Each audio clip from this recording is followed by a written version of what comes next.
Olá, bom dia amigos e amigas aqui do canal Dica de Hoje. Hoje a gente, quarta-feira, faz aquele vídeo sem enrolação e hoje eu acabei juntando duas perguntas. Uma pessoa pediu para eu falar sobre lojas Renner, se é uma oportunidade. Outra sobre Carrefour, o que está acontecendo. E a gente vai aproveitar para falar sobre o setor de varejo de forma geral, o que está acontecendo, principalmente com essas duas empresas, mas também de forma geral. Então curtam o nosso vídeo, se inscrevam no canal. Como vocês já sabem, depois da vinheta a gente começa, mas enquanto isso é importante que você comente lá embaixo, faça algum tipo de interação para que a gente possa subir e chegar a cada vez mais pessoas.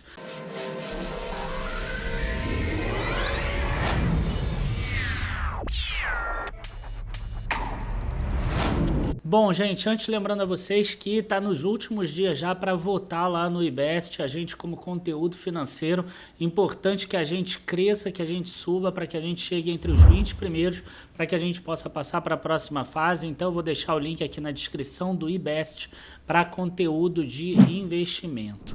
Bom, eu queria aproveitar antes e passar aqui alguns gráficos que eu acho que são importantes. E eu vou pegar aqui a Americanas, vou pegar a Renner, apenas porque são empresas antigas. E vocês vão conseguir observar o que? A Americanas, por exemplo, de 2005 até lá a máxima de 2007, ela sobe 5 vezes de valor. Se a gente pegar de 2016, mais ou menos aqui, 2015, ó, ela sai de 11, ela vai a mais de 100. Tá? Então a gente está falando aí de 5 vezes de alta, 9 vezes de alta.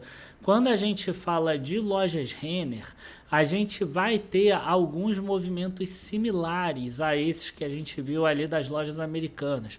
E vocês vão conseguir olhar aqui, ó, uma empresa que nesse período aqui, ó, ela acabou crescendo bem, ó, de 2005 até 2008. Ó, ela sai de alguns centavos para R$ 4, aqui de 2015, ó, nesse ponto aqui, que é aquele mesmo que a gente pegou antes, saindo de 10 e indo lá para 50, por exemplo, 500%. Por que eu estou mostrando isso? Porque essa é a maravilha do varejo, né? Todo mundo fala mal do varejo. Todo mundo chega e fala que o varejo não vai existir em algum momento, que as empresas vão falir, e eu não tiro a razão dessas pessoas. Afinal, você olha aí para o passado, o que mais tem é a empresa de varejo e de aviação que quebraram. Agora, no momento de alta da bolsa, qual é a maior alta de cada uma das bolsas? Sempre é uma empresa do varejo, né? Então, na última alta que o Brasil teve de bolsa, quem foi a maior alta de 16 a 21?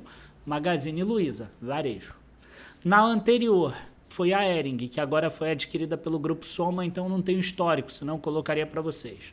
Lá de 99, depois da máxima desvalorização, aí pegando ali até 2004, 2005, a gente tem Americanas, né? Ainda com código antigo, por isso que eu não consigo mostrar aqui para vocês. Então, é importante que vocês tenham isso em mente. Tá? O varejo, em um certo percentual na tua carteira, ele faz sentido e faz muito sentido. E provavelmente, na próxima alta, você vai ter uma empresa de varejo também sendo a maior alta da bolsa. O que você não pode é botar 80%, 90% em ações de varejo, porque se não acontecer o crescimento e se não acontecer a melhoria econômica, aí a tua carteira acaba. Ela vira uma ruína. Né? Mas se você bota 5% e a ação sobe 1000%, por exemplo, poxa, você aumentou o teu patrimônio na metade do valor, saindo de 5 para 50. Então, vamos aproveitar agora para falar sobre as empresas, e aí também sobre Renner e Carrefour, mas mais geral. Por que acontece isso com o varejo? Né? O varejo, ele é afetado pela questão dos juros duas vezes. Normalmente as empresas são afetadas pelos juros uma única vez. Ou seja, se a economia estiver indo bem e o juro cai, o rendimento da renda fixa cai, logo as ações elas têm que ser precificadas mais caro, porque faz um comparativo entre elas. Agora o varejo, né, assim como construção civil, não. Eles têm duas variáveis. Por quê? Porque o consumidor que compra aquela blusinha na Renner, que compra um pouco mais no Carrefour, que compra uma joia na Vivara, ou que compra alguma coisa aí de varejo, um sapato na Arezzo, por exemplo, esse cliente ele também é afetado pelos juros. Ou seja, se ele tem uma dívida num cenário de juro de 2% da Selic, a dívida dele é mais barata. Se for um juro de 3,75, a dívida é mais cara. Então, o dinheiro que ele não gasta pagando juro, ele vai acabar consumindo um sapato, uma roupa, mais mercado ou eletroeletrônicos, por exemplo. Então, ele é afetado duas vezes.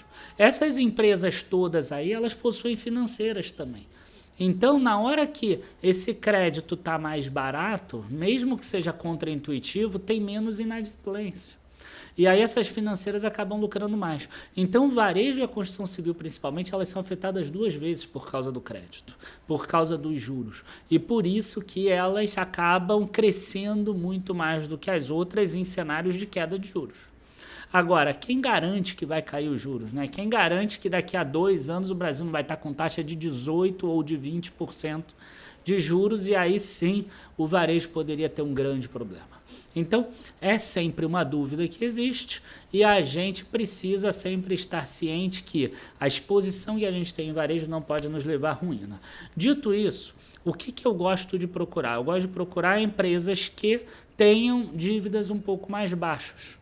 E é o caso tanto da Renner quanto do Carrefour. Agora, o que aconteceu com essas empresas? Por que as empresas que têm ainda dívida mais baixa, elas acabaram caindo tanto nesse período aqui? E eu acho que dá até para a gente tentar mostrar aqui, porque é algo até irreal, né, o que aconteceu, porque elas acabaram caindo mais do que outras empresas que talvez merecessem cair mais. Então, olha só, vamos começar aqui com o Renner. Ó, se a gente pegar os últimos 6 meses, ó, uma queda de 45%. Né? Se a gente pegar o próprio Carrefour, que está aqui nesse vídeo, a gente vai ver uma queda talvez até maior nesse período, ó, 49%. Quer dizer, saindo de R$20 para R$10. O que aconteceu com essas empresas? E aí aconteceram coisas extras, além dessas. O que aconteceu com a Renner? Né? Com a Renner aconteceu o fenômeno Shein, né? E que agora está começando a ser trabalhado porque com um aumento de tarifa de importação. Então, se porventura tiver realmente uma tarifa de importação naquelas mercadorias, a Renner, assim como as outras empresas, acabam retomando aí parte desse mercado ou até grande parte desse mercado. Agora, o que a gente precisa ter em mente também é que a Renner vai ganhar percentual de mercado da Marisa, que está fechando loja, que não aguentou, né? Daquela Lely Blanc, por exemplo, que é a antiga Restock, que virou Veste agora, que também não aguentou e que passou por uma reestruturação, agora está até um pouco melhor, que recebeu capital, mas enfim, elas acabam tomando mercado dessas também, mas o mercado está precificando só a parte ruim da Shein. Na parte do Carrefour, a gente tem uma outra questão. Ele adquiriu o Big. E diferente do que o mercado está falando, a empresa mesmo mostra como as sinergias estão sendo mais rápidas. Só que dentro do Big existiam passivos tributários ali, passivos judiciais, na verdade, ainda do antigo Walmart Brasil, que foi comprado pelo Big e que não estavam provisionados. Espera-se que esses passivos aí sejam em torno de 2 bilhões de reais. O Carrefour conseguiu um desconto de 1 bilhão por causa disso. Ou seja, ele já tinha pago o valor e os compradores e os vendedores vão devolver 1 bilhão. E aí a ação caiu 7 bilhões mais ou menos, o que também é uma loucura.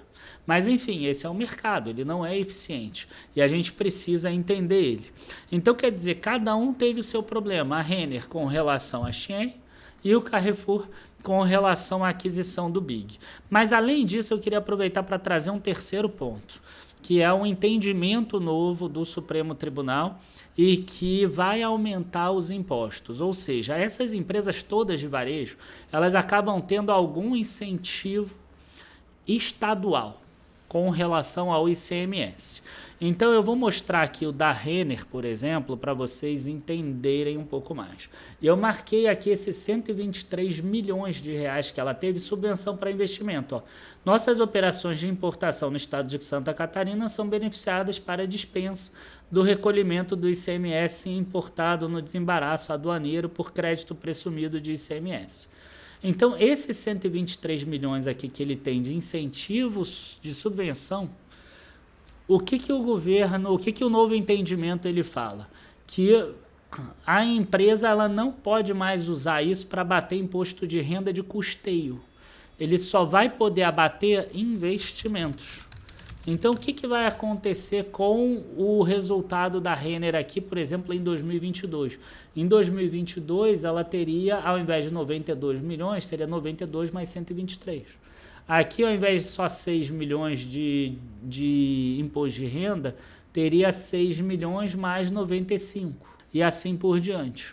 Então, a alíquota efetiva dela cresceria e cresceria mais. No Carrefour, a mesma coisa. Né? A gente vê aqui, ó, 2 bilhões 672 milhões de lucro antes do imposto de renda, e aqui a gente vê um incentivo fiscal de 270 milhões que melhorou o imposto de renda dele.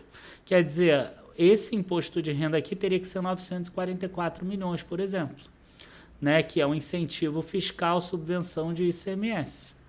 Então, refere-se a benefícios fiscais conforme previsto na lei aqui 12.973 de 14. Então, esses dois pontos aqui, vocês vão ver que 270 milhões sobre 2 bilhões que foi o lucro líquido é só você pegar 2.600 menos 600, dá 2 bilhões. Então, aqui dá uns 3 a 14%. Na Renner, isso aqui dá 123 milhões de 1 bilhão e 200, então dá mais ou menos 10%. Você vê que nessas empresas não impacta tanto. Tem empresa aí, M. Dias Branco, por exemplo, impacta 80%, tá? Mas o mercado pega e bate em todo mundo junto. Então, quer dizer, o mercado bateu na Renner e no Carrefour da mesma forma que ele bate em empresas endividadas. Ele bateu da mesma forma com relação a essa questão e, na minha visão, o mercado vai perceber que ele bateu demais em algum momento no futuro. Tá? Por quê? Porque essas são empresas que, como vocês puderam ver, elas continuam gerando lucro e são empresas que estão bem colocadas aí em termos de mercado. Inclusive, cada uma delas é a líder do seu setor. Uma do varejo de alimentos, a outra do varejo vestuário. Enfim, essa é a minha visão. Para mim, são sim duas oportunidades, mas o mercado ele acaba batendo no setor inteiro como um todo. Claro que a Renner tem lá o seu problema, o Carrefour tem lá o seu problema específico, isso não vai sair da conta imediatamente, e por isso que a gente sempre fala que construir leva tempo e que a bolsa você vai montando patrimônio aos poucos e não é linear. Esse que é o grande problema. Você às vezes fica parado no tempo ou até caindo e de repente você dá um bump para cima porque aí o mercado entende que aquilo tudo foi, enfim, que não deveria ter batido tão forte. Abraços, bons investimentos e até a próxima. Tchau, tchau, pessoal.